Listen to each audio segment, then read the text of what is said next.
So both on Sunday afternoon, Sunday evening, Johnson County dispatchers got calls of an active shooter in the Greenwood shopping mall right off US 31.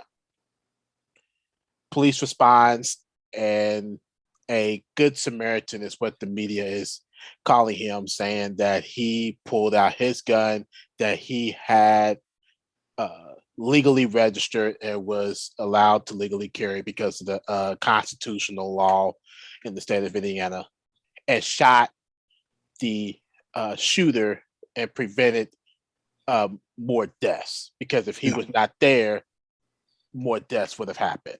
Yeah. I believe 3 people was killed, 1 was injured.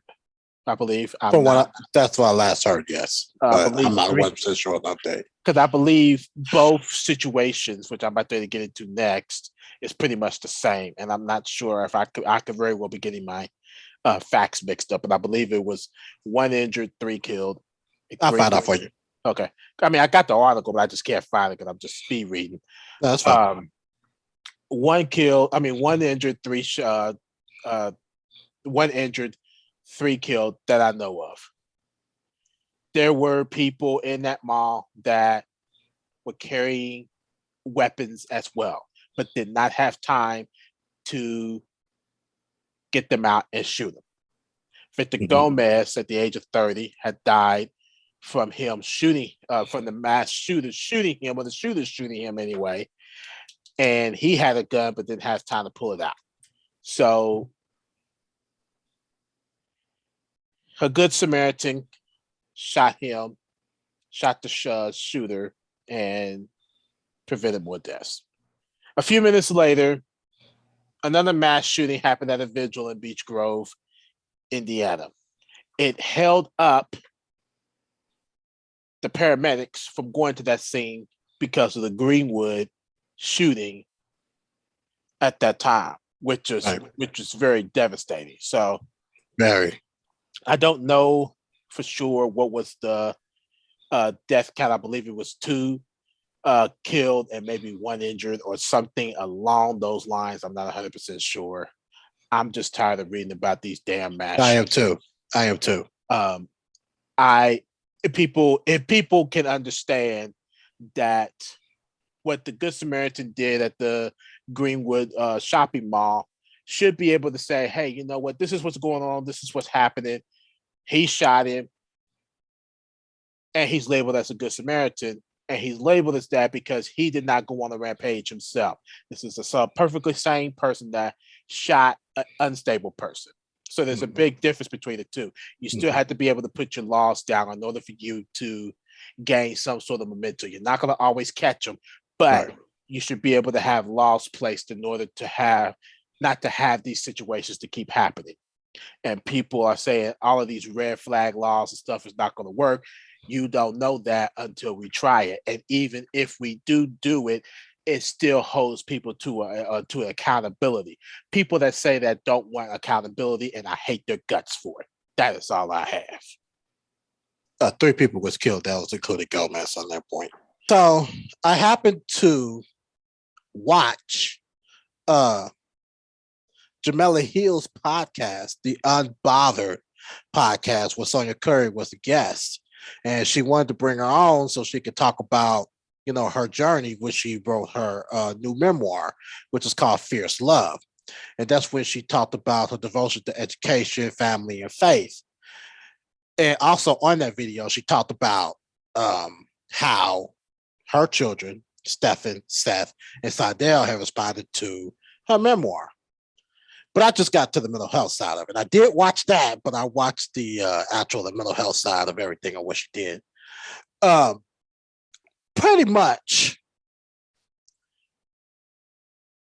her main category from our whole discussions of questions that was being asked was fear.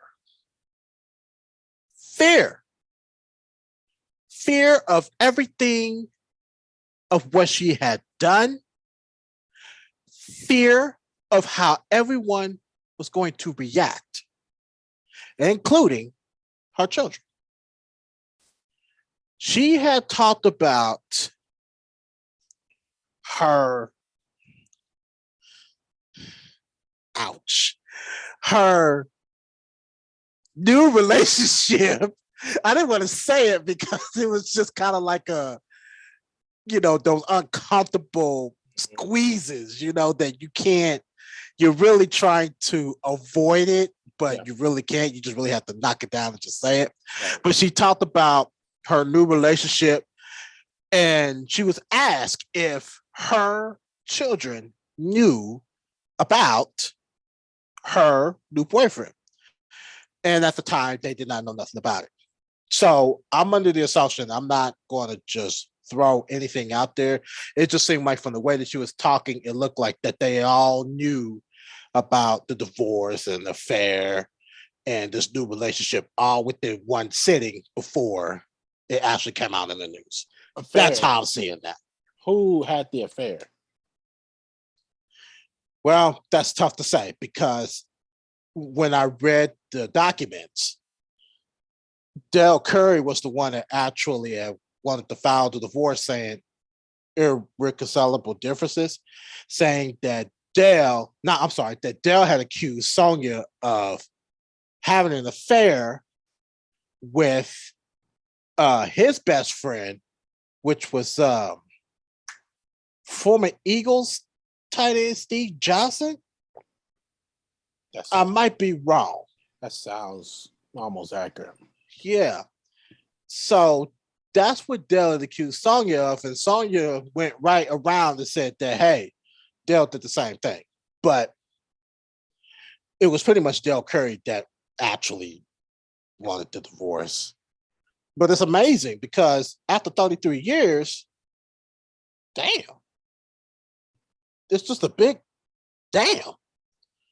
But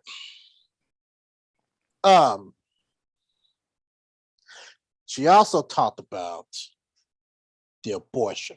Now, we talked about abortion within the last few podcasts. I had actually discussed some of this. And she did talk about wanting to have an abortion when Steph was born. And Steph was aware of that. He was actually aware of that.